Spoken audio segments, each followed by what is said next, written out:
Now, here we are again in Collington Station, which is sort of a typical suburban neighborhood, what you might call an upper class neighborhood in Prince George's County. And you can find these kind of neighborhoods all over the greater Washington, D.C. region.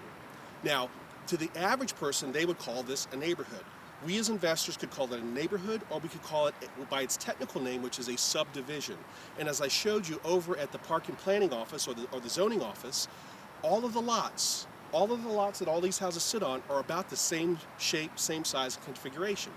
Notice there's two houses over my shoulder. Take a close look. On the surface, they look like two completely different houses. But if you actually take a little bit closer look, and I'm gonna step out of the field of view so you can actually get a better look. But if you take a look at both of those houses side by side, you're gonna see they're the exact same house. Take a look.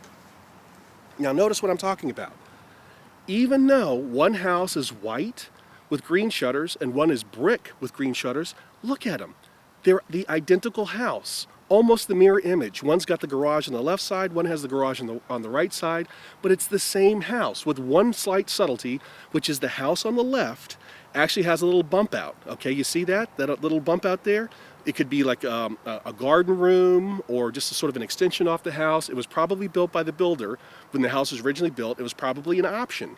That little bump out could increase the value by a couple $1,000s. But at the end of the day, these two houses are the exact same house on the inside. They are 5-bedroom colonial houses, okay?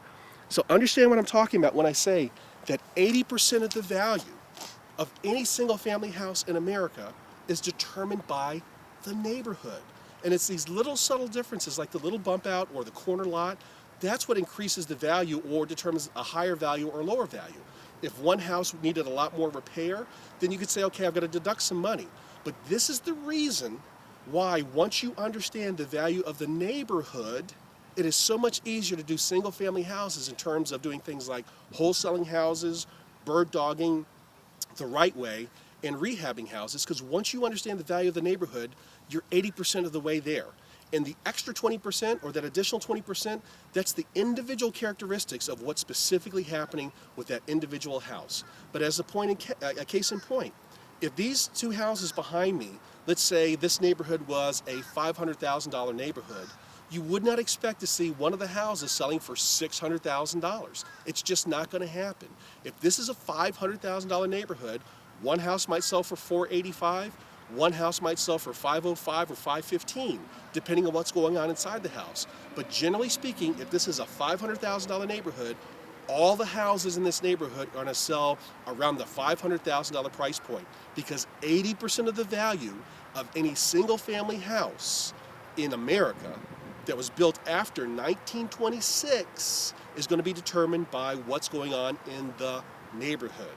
All the lots are the same, essentially all the houses are the same, and what's happening is the individual characteristics, like is it a finished basement, not a finished basement? Is it a corner lot, like the house behind me? Go ahead and take a look at this house right here, Darius. Is it a corner lot? If it's a corner lot, that's going to get some additional value. But take a look down the street. Just take a look right on down the street, Darius.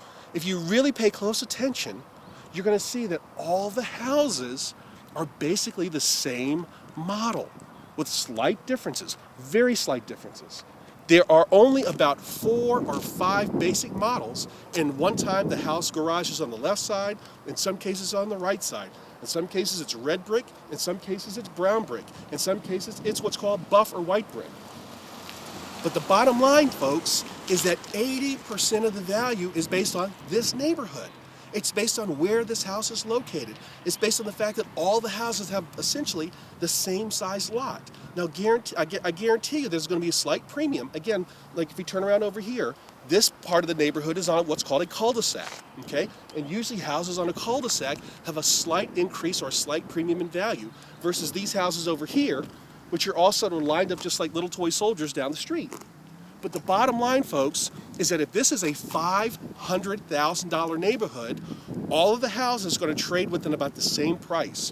The value of the neighborhood can go up, and the value of the neighborhood can go down, which is why it's critically important that you get your own direct access to the multiple listing service. It's only through the multiple listing service that you can actually see what's going on in the neighborhood. If I wanted to find out what was going on in terms of values either going up or values going down, I'm not going to find that out by walking around the neighborhood. If I were to knock on all these doors and say, hey, tell me about the neighborhood, they're going to say it's a great neighborhood, it's a safe neighborhood. But they can't tell me what the last 2 houses in this neighborhood sold for. The only way I can get direct access to that information is to look at what's going on in the multiple listing service. The multiple listing service tells me whether or not values are going up, or values are going down, or values are staying flat, okay? Now, here's the key. When you're first getting started as an investor, you want to get out, drive the car, park the car, and then go around and look at the neighborhood and get to know the neighborhood. Then you want to start your research by going online to see what's going on in the multiple listing service. Again, I can't tell whether values are going up or down simply by walking the neighborhood. I can tell if it's a good neighborhood, so to speak. I can tell you if, basically the houses are well kept. I can tell you again, in this neighborhood, these are what I would call pretty houses, but you can make a lot of money in pretty houses. You can make a lot of money in ugly houses. The main thing is to get to know what is the neighborhood and where does the neighborhood start and where does the neighborhood end.